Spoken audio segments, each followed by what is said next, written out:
My name is Michael Clayton. Welcome to Top 10 Emotional Comebacks. I'm sitting here in my locked bedroom, staring at the ceiling, trying to make sense of everything that's happened in the last 48 hours. Down the hall, I can hear my mom on the phone, probably talking to my aunt, trying to figure out how to handle the latest round of legal threats from my father. I'm 16, turning 17 this month, and honestly, I feel like I've aged 100 years in just 12 months.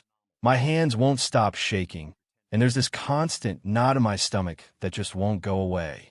Before I go any further, please like this video and listen to my story till the end and let me know which city you're listening from. That way, I can see how far my story has traveled. I need to tell you the whole story because the version going around my town right now, it makes me look like some kind of unhinged monster. And maybe I am. I don't even know anymore. My parents weren't just some casual high school fling. They were the couple in this town for 10 whole years. They started dating at 14 and stayed together until they were 24. They were engaged, for God's sake. My mom still has these old photos tucked away, you know? Prom pictures, lake parties, high school graduation, all of it. They had built an entire life together. Then my mom got pregnant with me. Turns out, 10 years of so-called true love isn't enough to outweigh the fear of buying a car seat.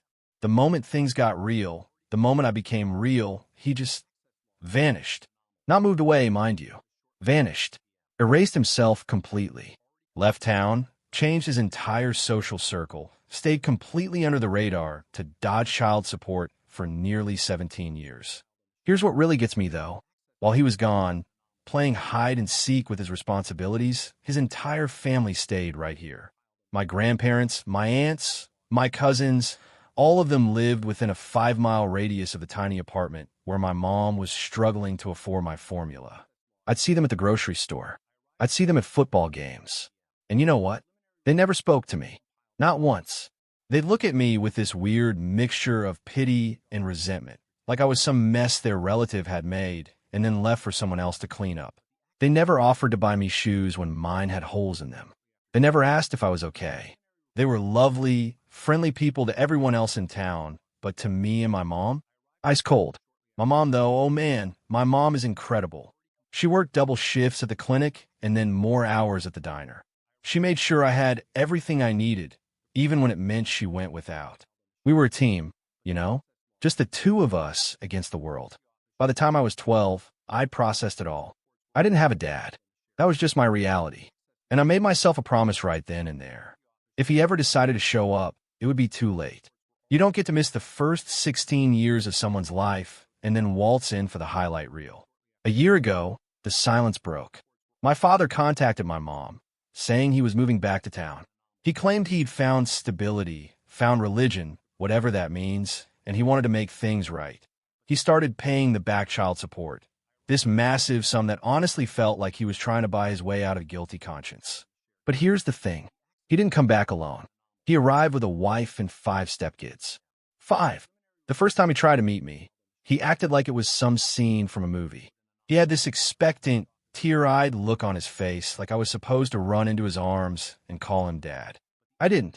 I looked him straight in the eye and used his first name. Marcus. I told him very clearly that I wasn't interested in a relationship. He didn't take no for an answer. He took my mom to court. Since I'm still a minor, the judge wouldn't force me to live with him, but they ordered what they call reunification therapy once a week. So now, every single Tuesday, I have to sit in this tiny office with a therapist who smells like peppermint and listen to this man talk about his journey of self-discovery. The most insulting part? He constantly talks about how being a stepfather to his wife's 5 kids made him realize what he was missing. He tells me these stories about coaching their soccer games, helping them through breakups, teaching them to drive. He thinks he's showing me how much he's changed, how he's grown as a person. To me, he's just rubbing it in. He's proving that he was perfectly capable of being a father to 5 strangers' kids while his own son was living a few blocks away, being raised by a single mother with 0 help. It's not just him, though. His wife has tried to play peacekeeper, but honestly, she's easier to avoid. It's her kids that are the real problem. 2 of them are around my age, and they have absolutely 0 boundaries. They've decided that winning me over is their personal project, their mission in life. They started cornering me at school. They'd sit at my lunch table uninvited and talk about how they call him dad, which makes my skin crawl, bought them a new gaming system or took them on some amazing trip. They say things like, he really wants you to come for Sunday dinner, and we're family now, and it would be so cool to have another brother to hang out with. I told them to stop. Multiple times. I said, I'm not your brother. I don't want a relationship with your dad. Hearing about how great he is to you just makes me hate him more. They wouldn't stop. They started showing up at the diner where I work. They'd sit in my section and try to talk to me about Marcus's feelings while I was literally trying to serve customers. Then they followed me to the library. It felt like they were trying to wear me down through sheer exhaustion. Like if they just kept at it long enough, I'd eventually crack. I think Marcus goes home after a therapy sessions and tells them everything I say because they started using my own private thoughts as talking points to try and heal me. It's beyond creepy. Last Friday was when everything exploded. And trust me, what happened next changed everything. You won't believe how far they pushed me. So last Friday was the end of the line for me. I was working a long shift at the diner, absolutely exhausted. My feet were killing me, and I was just trying to get through the day without collapsing. Then the whole family walked in. The 2 older stepkids and the 3 younger ones, all 5 of them, standing near the counter while I was bussing tables. And they just started in on me right there in the middle of my workplace. Marcus is really upset about what you said in therapy on Tuesday. The oldest one, Tyler, said loudly enough for other customers to hear. He's doing his best. Why can't you just meet him halfway? My boss, Jerry, who's a good man and knows the whole history, eventually had to tell them to leave because they were blocking the aisle and harassing his staff. He told them flat out that if they weren't ordering food, they couldn't stand there and bother me. They left, but they didn't go far. When I finished my shift, I went straight to the library. I just wanted some peace and quiet to finish a history project that was due. 15 minutes after I sat down, guess who showed up? There they were.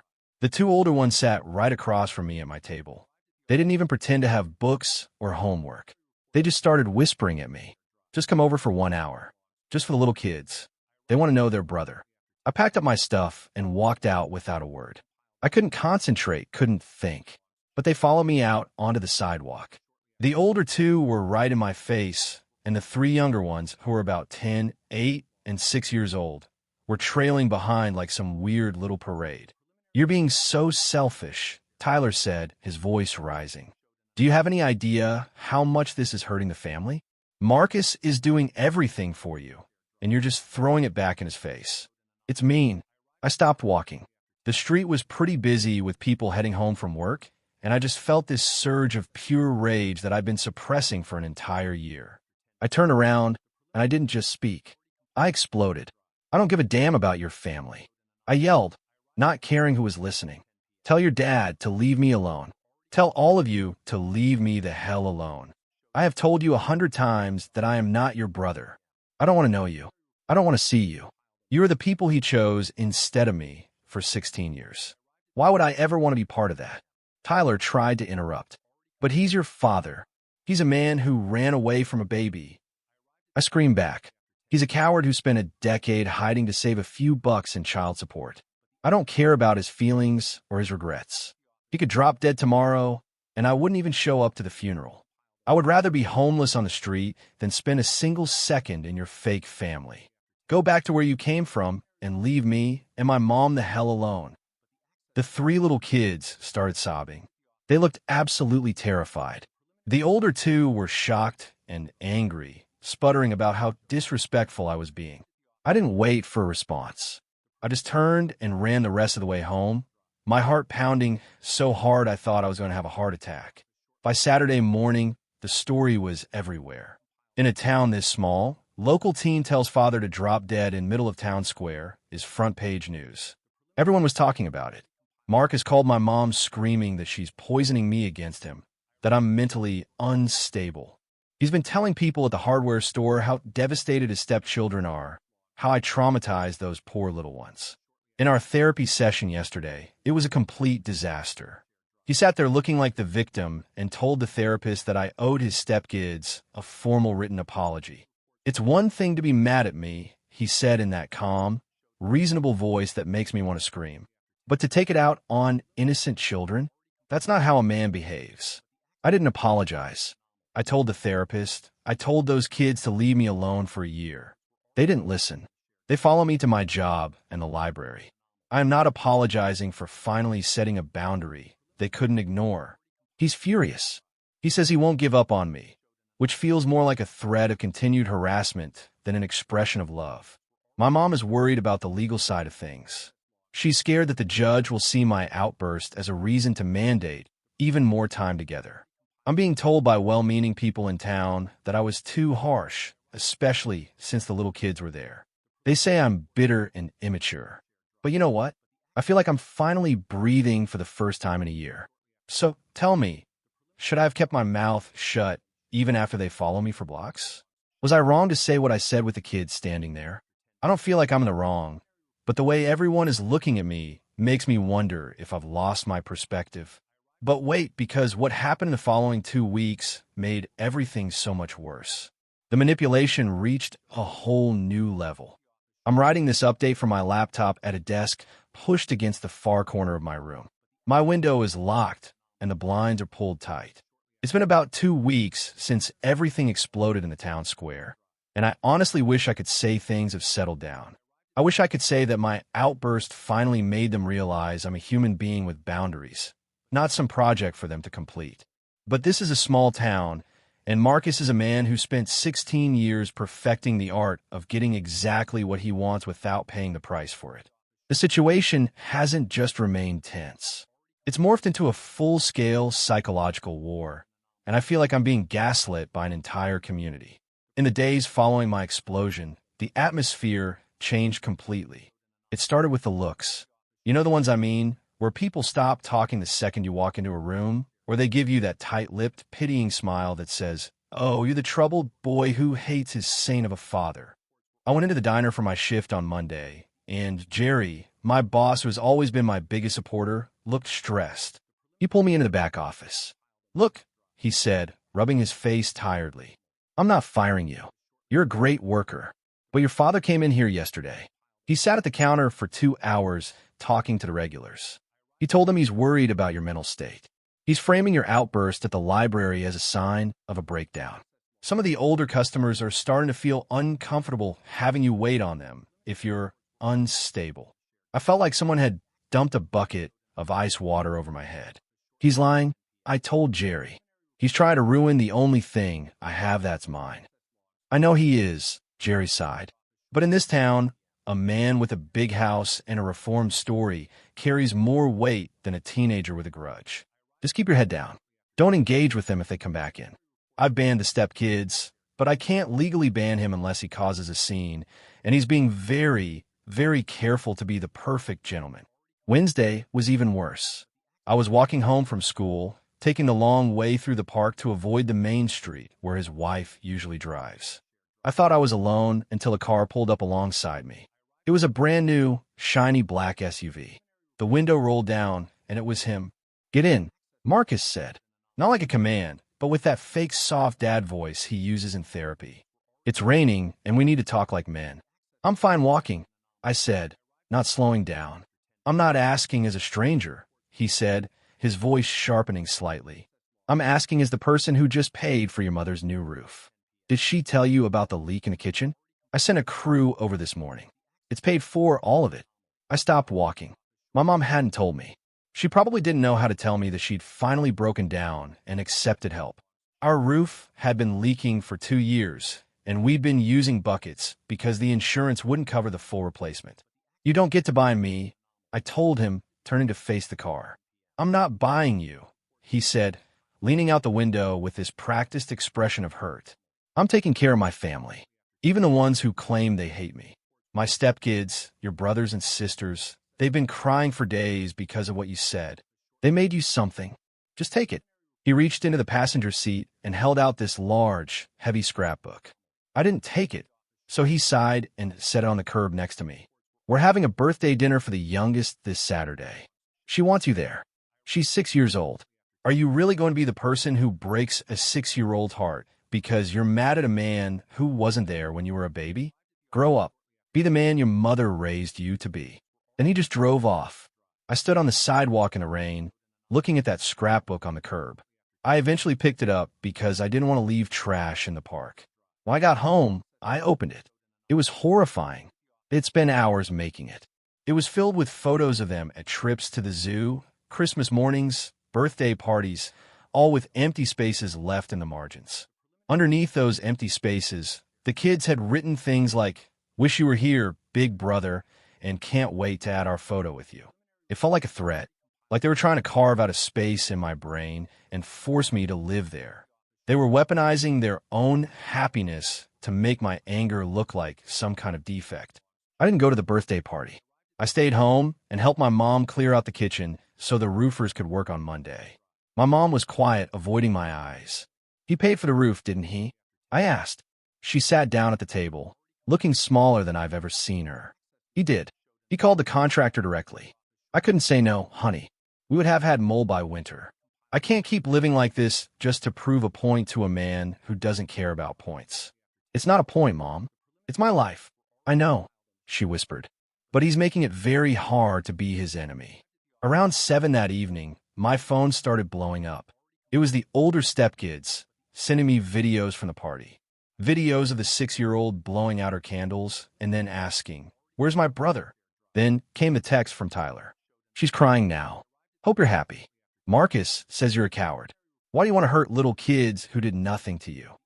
I blocked them all, but the messages just came from different numbers. It felt like a coordinated assault.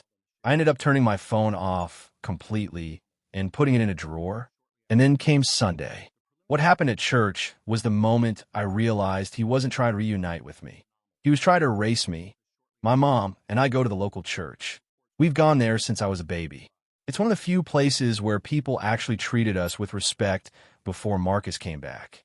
This past Sunday, we walked in, and there he was, sitting in the 3rd row with his entire family. All 7 of them, taking up the whole pew. When they saw us, the Stepkids started waving like we were old friends. Marcus stood up, smiled, and actually beckoned us over as if we were going to sit with them.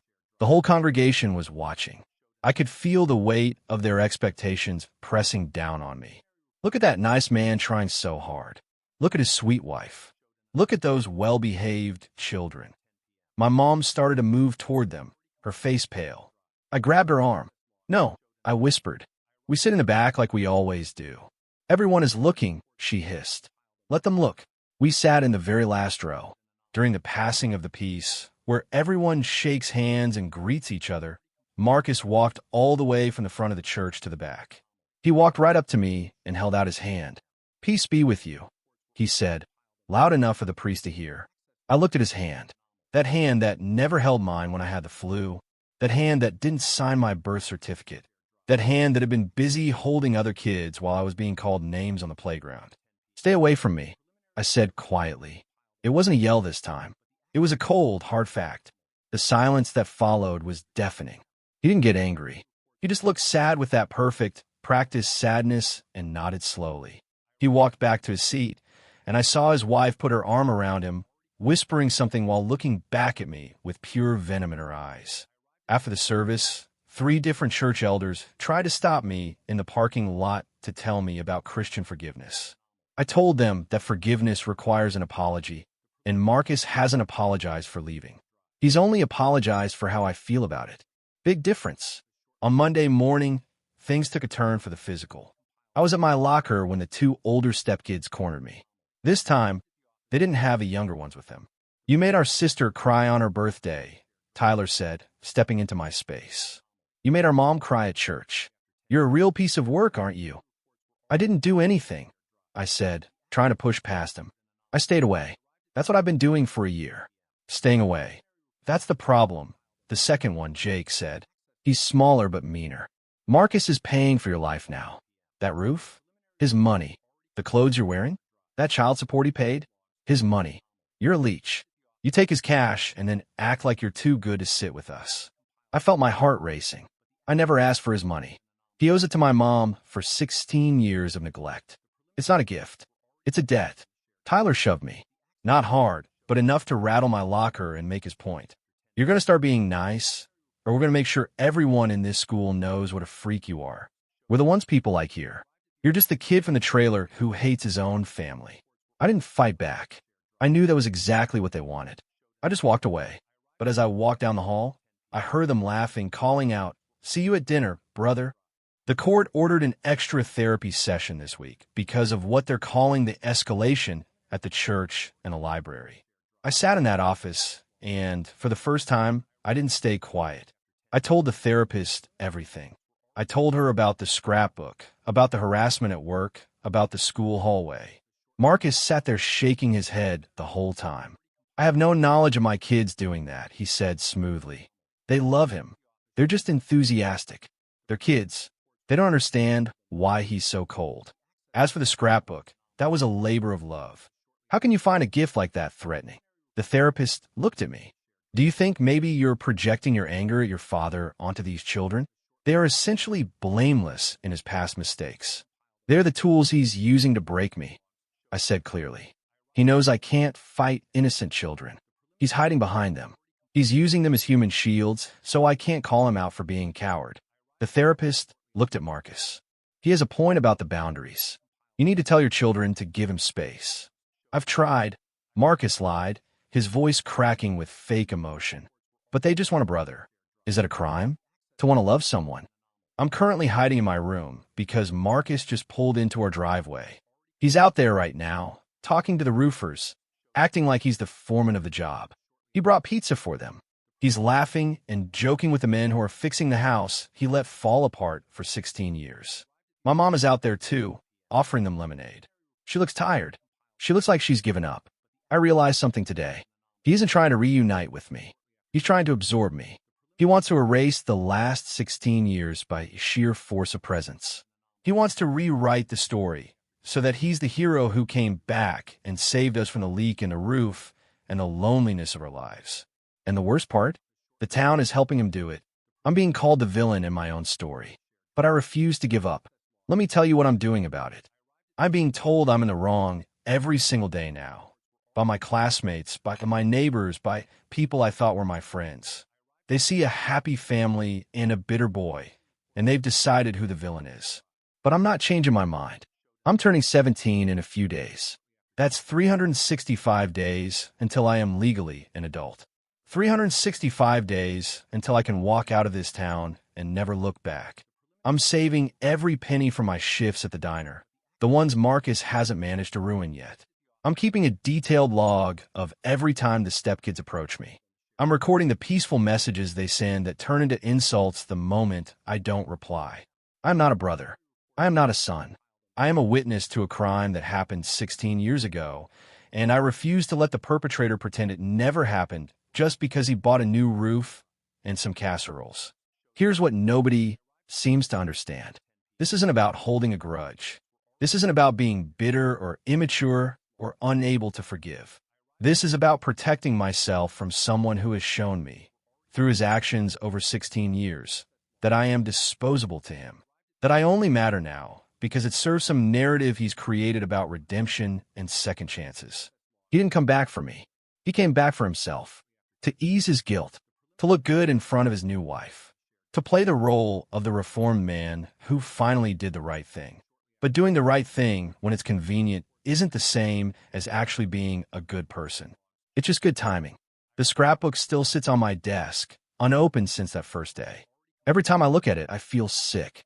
Because those kids didn't make it out of love. They made it because Marcus told them to. Because he's orchestrating this entire thing like some kind of twisted puppet master, and everyone's dancing to his tune except me. My mom came in my room last night. She sat on the edge of my bed and just looked at me for a long time. "I'm sorry," she finally said. "For what?" "For not being enough. For making you feel like you have to fight this battle alone. Mom, you've been enough for 16 years. You've been everything. This isn't about you." She started crying then, really crying, and it broke my heart. "I just wanted to give you a normal life. A father, siblings, a family. I thought maybe if you just gave him a chance. A normal life?" I interrupted gently. "Mom, our life has been normal. It's been us, and it's been good. He's the one trying to make it abnormal by forcing his way in." She hugged me so tight I could barely breathe, and I realized something. She's been carrying guilt for 16 years that was never hers to carry. She's been made to feel like she failed me somehow, when the only person who failed was the man who chose to leave. Tell me in the comments, am I wrong for refusing to play happy family? And if you've dealt with something similar, share your story. You're not alone. Subscribe for more stories about standing your ground and reclaiming your life. Yesterday, I got called into the principal's office.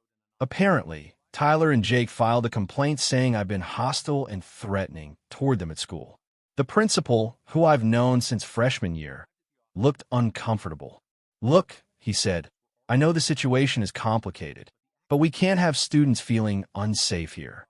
Is there any truth to their claims?" "I've been avoiding them," I said. "They're the ones who keep approaching me. Check the cameras if you want. I walk away every single time." He sighed. "I believe you, but their father is very persistent. He's called the school board. He's threatening to get lawyers involved if we don't ensure his children's safety." His children's safety? What about mine? They corner me at my locker. They shove me. But I guess that doesn't count because I'm the one who's supposed to be grateful, right? The principal didn't have an answer for that. I'm documenting everything now. Every interaction, every message, every time they show up somewhere I am. Because I have a feeling this is going to get worse before it gets better. Marcus is building a case. I can feel it. He's positioning himself as the loving father, trying desperately to connect with his troubled, ungrateful son. And when I turn 18 and cut him off completely, he'll have a whole town ready to testify about how hard he tried and how cruel I was.